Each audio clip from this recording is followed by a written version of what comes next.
about literacy. I'm Sister Gail, and I'm here with my co-host, Dr. Kathy. Hi, Dr. Kathy. How are you? Well, hello, Dr. Gail. We're back. See, she's speaking prophetically. She's calling me I Dr. always Gail. called you Dr. Gail. Remember? You did, but I'm Remember not going for a doctorate when degree. we had this conversation? I said you're Dr. Gail. Okay, but welcome back, and we're back. It's all about literacy with Dr. Kathi and Sis. Yes, she keeps saying we're back. We had a radio show previously. It's all about literacy, and it's a great honor to be back and to share with you again. So let's start out with Dr. Kathy. Tell us, what is literacy? The same definition. Some things don't change. The elevated definition that we always gave for it's all about literacy is first a process.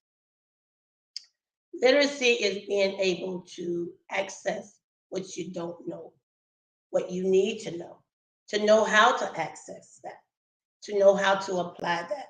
That process is learning. The example that I gave, if you recall, was the microwave. Okay. Because everybody knows how to use the microwave to heat. Right. Very few folk, I won't say very few, but we don't use the microwave as much for defrosting. And if the microwave is a convection oven, we really don't use that as much. But we will stick something in there and heat it up in a minute. We know how to put the 2 minutes or 30 seconds, whatever. We know how to do that. But if there's something that microwave will do that we don't know how to do, the instructions are always there. Yes. And my thing is, when all else fails, read. But when we're not going to read, it is essential. We're going to call somebody, come over and show me how to do this. When they come over to show you how to do it, you have just acquired knowledge. When they actually go to your microwave and press defrost and then begin going through the steps, they are teaching you. When you mimic them, when you repeat what they've done, now you are applying knowledge. Okay. So you continue to do that over and over again, and suddenly now you know how to defrost. Right. That process is called literacy. You have acquired knowledge, you have applied the knowledge, and now you've learned. You have now learned something that you needed to know. Okay. That's literacy. And of course, it goes across the board, not just in microwave. It goes in everything, even with driving a car. And so is it in the classroom. Now, that's our elevator definition of literacy. Webster says it's reading, writing, knowing how to do that. Because true enough now, if you come and show me how to use this microwave, I still don't know how to read directions. You're absolutely right. And I am still lost. And that is what's happening in a lot of our schools now.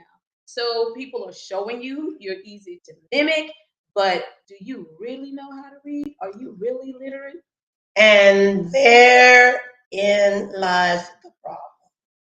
Because when we show you, you see me. When I tell you, you hear me. Come on. When I involve you, you learn. Okay. And just as we take that literacy lesson from the microwave, we take it into the classroom in the book. You've got to know that A sounds like A. A does not sound like B. A does not sound like T. So we've got to learn phonemics. We've got to be phonemically aware. Yes. We've got to learn alphabets. We've got to learn phonics. And I still say, for the life of me, I don't understand how we are teaching reading. And I say we because I'm a teacher too. Okay? I don't understand how we are teaching reading without phonics. I just don't get that. Well, there was a shift to sight words. So, and they did sight words without phonics, which is at the detriment of our children. Because if you just tell me A is a phoneme, okay? If I do A, long A, short A, if I do what AI, okay, AI becomes a phoneme. A phoneme, and that is A. But if I don't know that, I just know a sight word that says BAIT is bait. I don't know how I got to bait because I don't know that B is and you don't know that AI is A, and you don't know that T is T. Right. So from these sight words, you have memorized this. Yes, exactly. And that's learning too. That's yes. literacy, because that's how they learn all the hip hop songs and all the rap. They hear it on the radio and they got it in a minute. Yes. And it's just amazing to me how they can do all of that with the same brain. But that same brain have problems with these vowel circles. It's a problem because it hasn't been taught to you. Say that one more time. The problem is it has not been taught. Absolutely. Because we learn language by mimicking. Say that again. We learn language by mimicking. That's why when you hear your mother say as a little child, she said, no, no, no, no, no, no, no. One of the first things a child learns is what? No. No. and no one is giving you the definition of but you know right away what it means. You know exactly what it means. So that is learning. Language. Yes. And that's learning at home. Yes. Because that's where learning began. Yes. That's where learning begins. But back to the phonemics. Until you learn that A is A and B is B, right, you're going to be stifled. Good word. Choosing my word carefully. You're gonna be stifled because there is gonna come a time that you're gonna need to read some words that were not on your sight word list. Say that you didn't memorize. Yes. Also, we also have, it is also true, if the words are not on the list, they may see bait on that list, but they see bait on a page, they're not going to recognize bait. Because children learn not only what they see, but they learn place and time. Okay. For instance, and that's also true with adults. Yes. Because even for me, I can recall some things and tell you where I was when I heard it. Right. Because place and time matters. Yes. So if you see bait on a list, and then bait is in a paragraph, that child's not going to recognize it because they don't know bait. All the more reason that we've got to learn phonics. We've got to know the alphabets. We've got to know what they sound like. We've got to know. Yes. We've got to be able to put these letters together and make words, because that's what they are. That's what they are. They are letters that are put together to make words, and even that is literacy. And it's like singing the alphabet. So there are ways that you can grasp that knowledge. Putting things to song, that's just one way. So the ABC song is key to helping you know the placement of the letters in the alphabet, but then you also need to see them. So as you're singing, you need to see A, B, C. You need all of that so that you are aware that A is A. And then you have to also know that A is long A, short A. You have to know that C is what? As in cut. Yes. Right. And then if you put that C with another phoneme, H, it is now yes. Makes a difference. But let's go back. You mentioned to singing the alphabet. One of the reasons that singing the alphabets is a good thing is because singing itself is a learning tool. Come on, talk about it. It's a learning tool.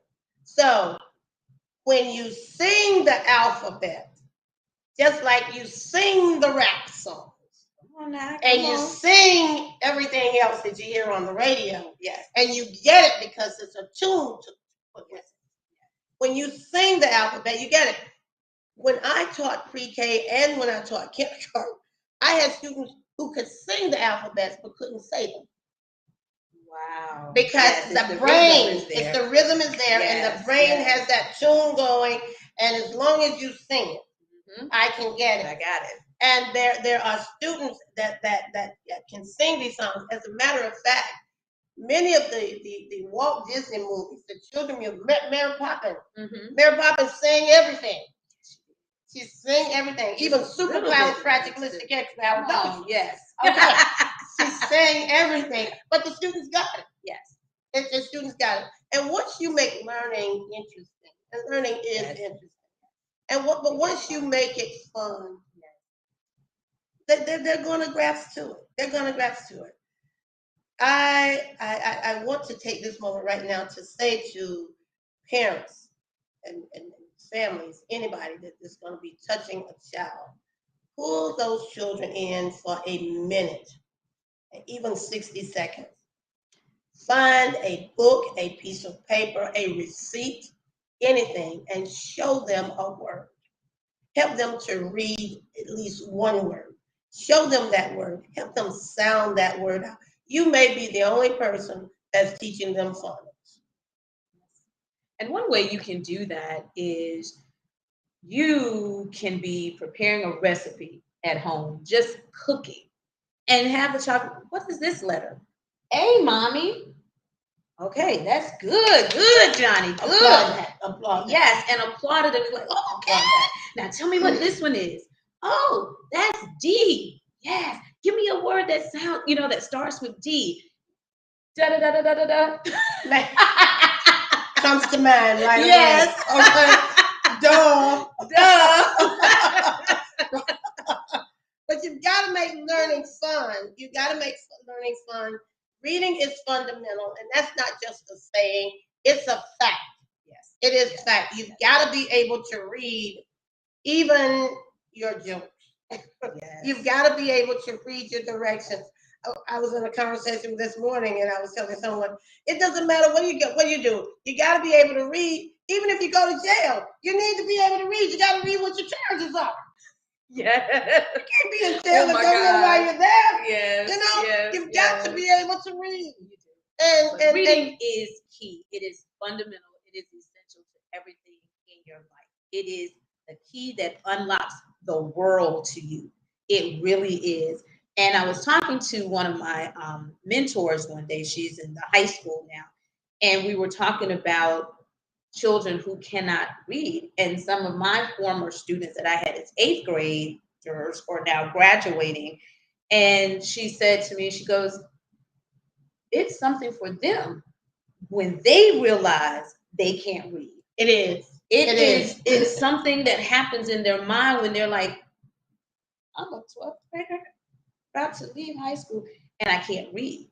And really, they can call words now because there is a difference. They can call words, but the truth of the matter is they cannot read. Their reading comprehension is so low. So when we talk about literacy, true enough, literacy is reading and writing. And arithmetic. And arithmetic. You gotta be able to add, subtract, multiply, and divide. If you can't do those 4 things, algebra is out the window. Yes. But reading is key to that because sometimes you need to know you won't always have a plus sign. You're right. But you gotta read the there's numbers. Going to be a word problem and it's going to say ADD. Add. Okay. Yes. Okay. So you're going to need to be able to add, and sometimes it may say multiply. But if you don't know multiply when you see it, what you gonna do? And that's a big word. That's a big word. But you'll be surprised, and I'm laughing, but it's really a sad commentary. It's a sad commentary. Really and I must agree with you. Not only when they get to the senior year and discover that they can't read, I will tell you, students in elementary school, when they hear their classmates reading, they are scared to death that I'm going to call on them to read. Oh, yes. And if I ask a child to read, especially after another child has read, it just not makes them feel good at all. I'm mindful of that. Yes. In the classroom, I was very sensitive to that, and I would not do that because I know for a fact they are already dealing with that, and that's just not a good feeling. That's just not a good feeling, regardless of how old you are. On a serious note, can you imagine being an adult and having to have someone to read your mail for you? You know, it doesn't feel good, no matter how friendly that person may be or how much they say, "Oh, it's okay, I'm happy to help." It does not remove the pain. So we must be sensitive to our students, and that's one of the things that I have found that parents really key in with. They want you to be sensitive to their children, and I understand because I'm a mother too. Be sensitive to my child, even though she's fully grown with a child. Okay, but still be sensitive to her, and it comes with the course. You know, it comes with the course. But at the same time, let's be realistic. Let's be realistic. Don't expect me to be more sensitive to your child's need than you're willing to be. Recognize that your child needs to have a good self-esteem. Recognize that your child needs to know how to read. Recognize that your child has this need, and I promise you, if that child knows that you value education, if that child knows that you value their learning, even if they're not the fastest learner out, if they know that you're interested in them learning and want them to learn, they will become interested too. And if you give that time to them, they're going to do even better because children live and they learn what they live, and they live what they learn. So if you at home give that kind of time and attention to simply reading to your child, to simply teaching the alphabets, to simply putting two letters together, A-N, and, A-T, at, I-T, it, O-N, on, instead of N-O, no. If you do that and make your own list, it doesn't have to be the best list from the bookstore. It doesn't have to be something printed by Pearson's or Harcourt or some of the other publishers. Make your own. Make your own. And when you involve them, they learn. It's all about literacy. It's all about that. It's all about literacy. And we're here to be your resource tool. We're here to be your guide. We're here to cheer you on. We're here to give you all kinds of tips and suggestions of how to make it easy. Because learning is really not that hard. It really isn't. It really isn't a hard thing. It's a challenge. It is. It's a challenge. And here is one of my things that I say, help a teacher out. So how you really can help a teacher out, and this is real serious. Flashcards. Okay. Flashcards, scientifically proven to help students learn. The dollar store hands them. You can put up an A. What is this? A, sit it to the side. What is this? B, you can help them learn the alphabet. You can help them with sounds. That's something you can start doing immediately. When they have that program that says, what is the little program with the little kids? Baby Can Read. Okay. I'm not here to tout that, but I'm just saying they understand that at a very young age, children are capable of acquiring a lot of knowledge. And they need to. And they need to. They need to. So because the day that's is out. the thing you can do is to help your child is to start them with the alphabet. Help them to get phonemically aware, knowing the smallest elements, the smallest thing. We've broken it down to A, B, C, D. And that each of these sounds, each of these letters make a sound. Help them to know the sounds of letters. Make it a game. And you can make it a game. Make it a game. The note and cards, you can create your own. Create your own. Let me tell you something. Here's a piece of paper. Here's a piece of paper. Take a piece of paper, put an A on it. What is this? A. It'll say A, and then that's your first flashcard. Yes. Take another piece of paper, put a B on it, and let them do it. Give it to them. Create them. Yes. And you'll be surprised when you do that enough for them, they're going to start making their own flashcards. And that's the next thing. You can start out making a flashcard like this. I have them. You can take index cards. Again, dollar store. I'm not trying to tout them, but I'm just trying to make it easy, cheap for you. But again, you can cut this paper in half and make two. Yes, you can. A on the flip side, set it to the side. This is the tab. So it is very easy to do, but that's something, parents, that you can start off immediately. Second thing I will say is something that Dr. Kathi mentioned is read to your children every day. And as they start to acquire these words, because they're going to hear them, and they will then start to, what does that mean? And let them see the words. Yes. Let them see them. You're reading and you're actually pointing it out to them.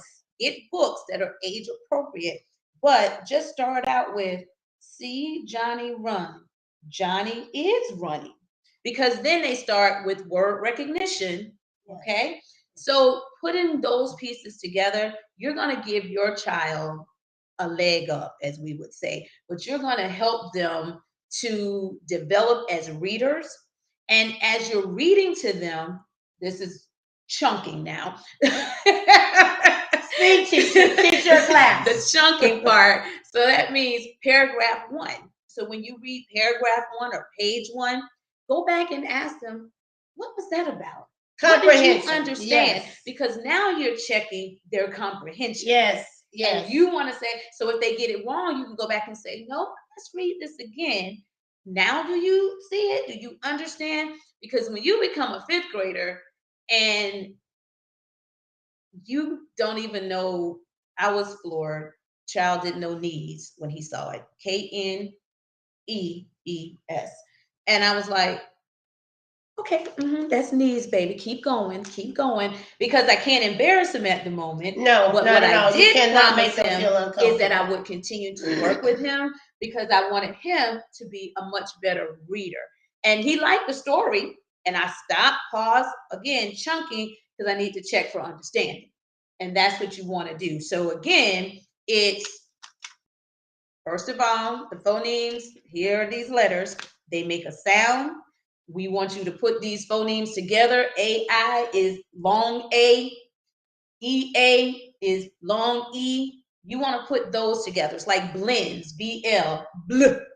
Different from B and bl.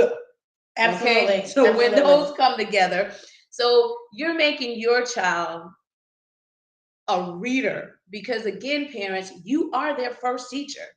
And I always say what? More is caught than taught. So again, if they see you, come on, they see you reading, they're going to read. They're going to do it as well. So, and it is so important because comprehending what they've read is the key to it all. Because they can recognize the words and call the words. But if they can't comprehend, then we have another problem. Here again, the coding comes into play. As a matter of fact, we were just speaking, and a quick definition and understanding of the coding is when you're driving your car and you see a traffic light, you know that red light means stop, whether you're going to run it or not. But you know that's what it means. Right. So you get ready to brake. Right. That's the coding. You have decoded that red light. Yes. You know it means stop. So don't be afraid of the big words. Like we say, phonemic awareness or the phonemes. It's just the letters. That's all. Yes. It's the sound. The letters are phonemes. Don't get uptight about it. It's the same. Okay. And not only are we here for the children, but parents, we're also here for you. Oh, most definitely. So when we're saying make these cards, because what you're going to do when you read to your child, and then you allow that child to read to you, that's when you first learn Johnny has a problem reading. Is it because Johnny is that he's not phonemically aware. You understand what I mean? It's like you get to understand what's causing your child a challenge. And even before he gets to school, you're now trying to solve that problem. And it's okay if you don't understand why there is a problem.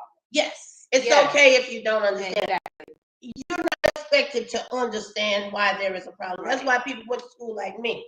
We can tell you but you know it's a problem. But you know it's a problem. That's the first thing to solving it is that you know there is a problem. Yes. You can't fix a problem if you don't admit it. You got to recognize it. We don't expect you to fix the problem. We don't expect you to tell us what it is. Just let us know that there's one. And if there's something that we can do to help, we're going to do that. If I can't do it, I'm going to point you in the direction of someone that can, because we're here as that resource. Sister Gail is a wonderful classroom teacher. She really is. And I'm not just saying that because she's sitting up here and I like it. But she really is. She's a fake. She fought it for a long time, but she discovered that it's her calling.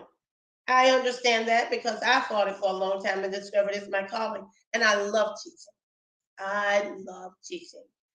And I want to make that difference.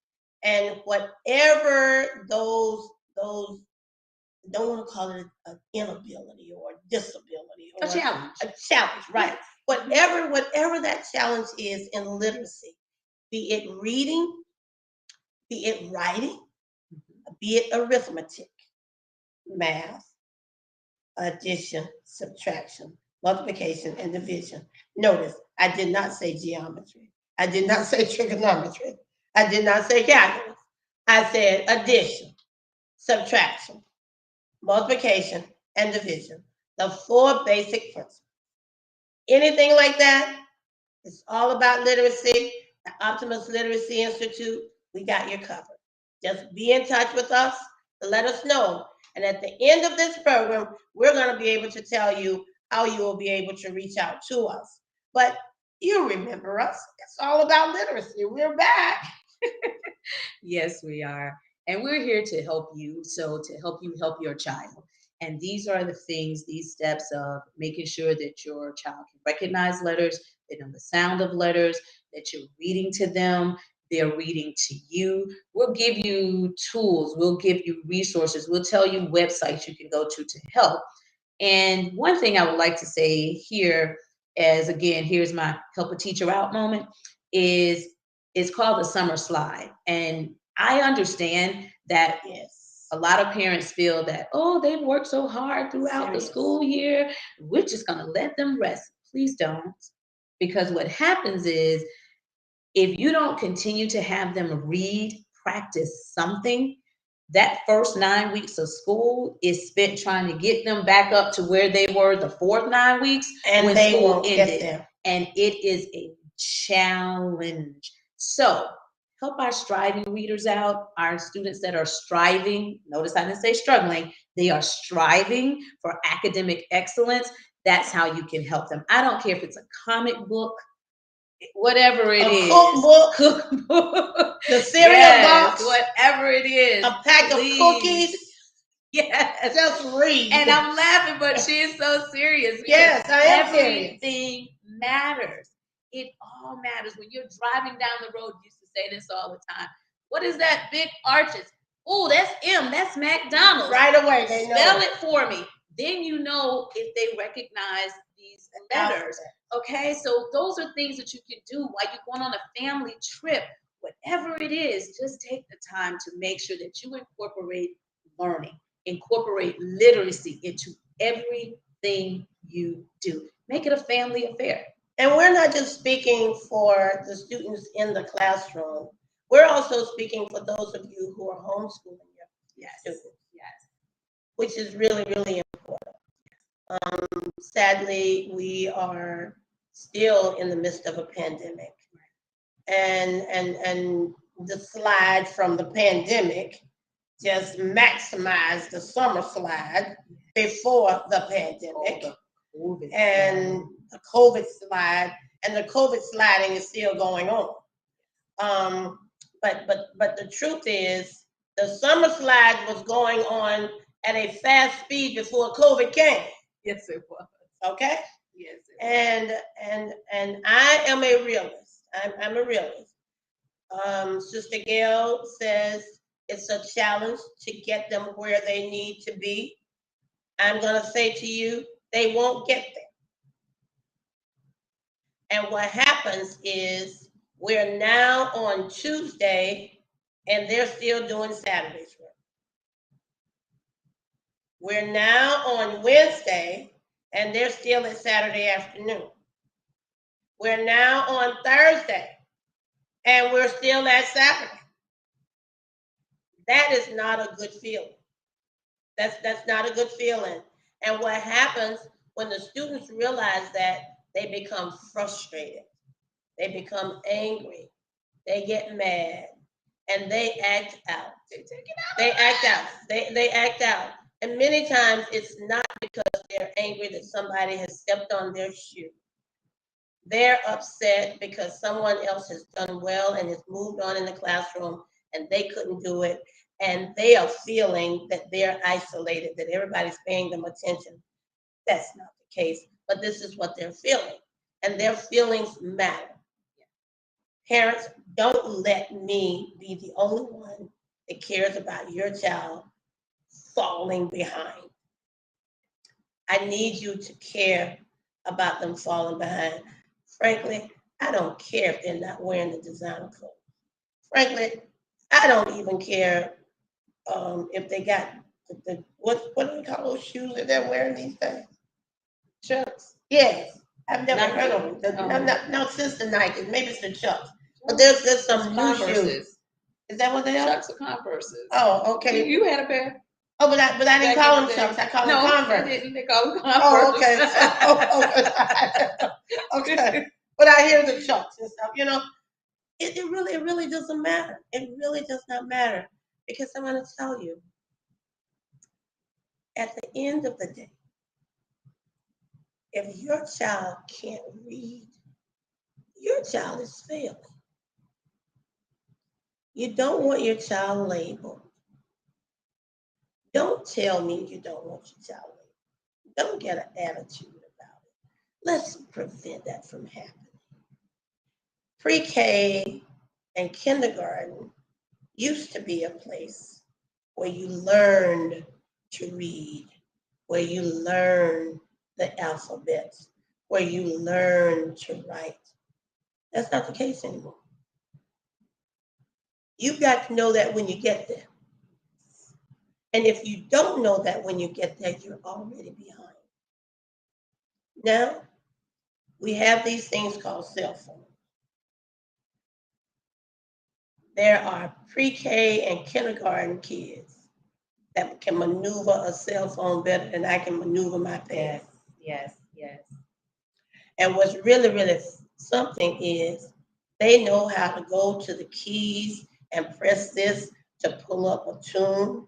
They know how to go to the keys and press whatever to pull up, what do they call it? FaceTime. FaceTime. Work with me. Yeah. They know how to do all of that. Yes, they do. That is that same brain. That's that same brain that's going to decode those alphabets. That's that same brain that's going to decode those words. That's the same brain that we're talking about. So you see how sharp it is. Now, I will grant you that there are some kids that learn differently. There are some kids that are whiz at math and reading is a struggle. There's some students that are whiz at reading and math is a struggle. That's because the right side and the left side of the brains don't function the same way. They are designed differently. Tell God thank you, because that has nothing to do with us. We can't control that. But what we do have solutions and suggestions for is how to make them click. Yes. And we're going to have some people that are going to come on, because Dr. Kathi is an expert in the field. And we're going to have some other guests that are going to come on and give us some additional solutions and things of how you can help your children, those who are just starting in school, like we laid out before. and those that are already in school but are struggling because they need to catch up. And the truth is, a child that is behind, teachers can't do it all. We really can't.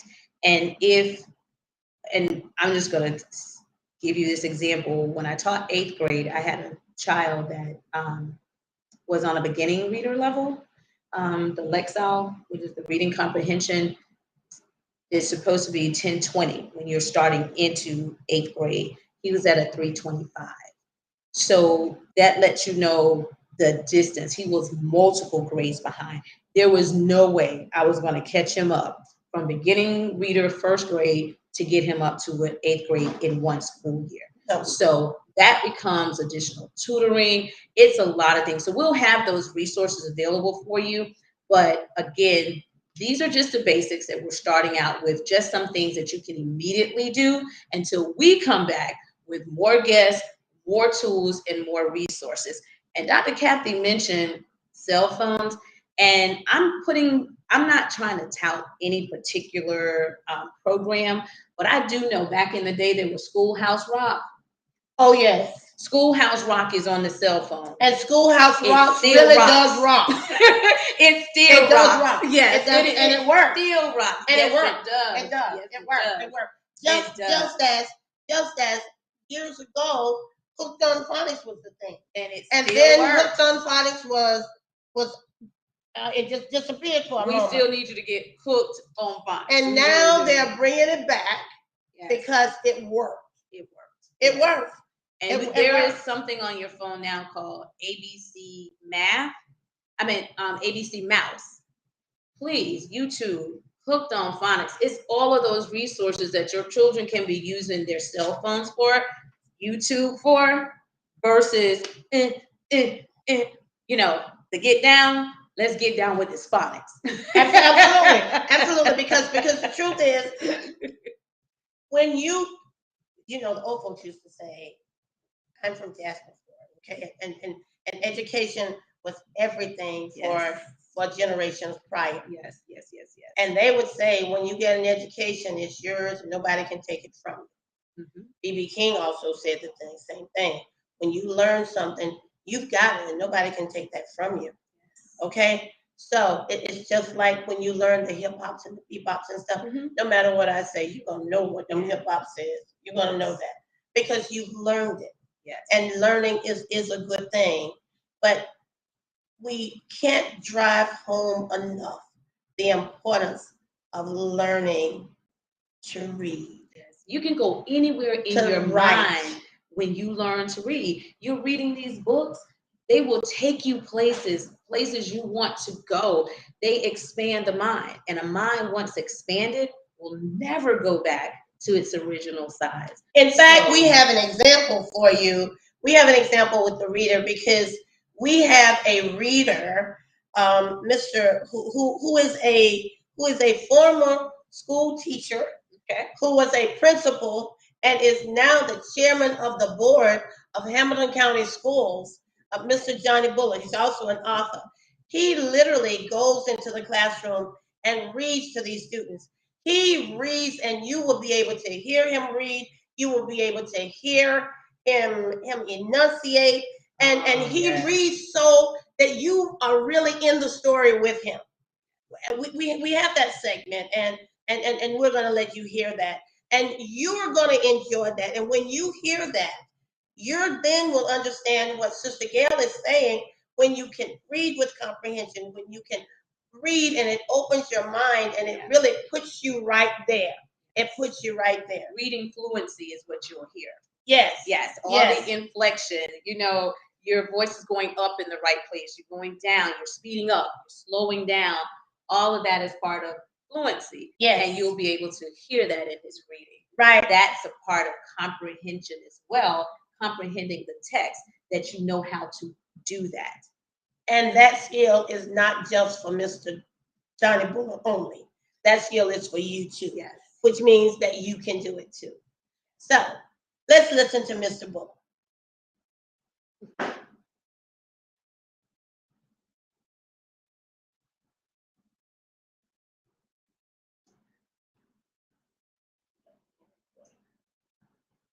You can put it in later. It's in the recording, right?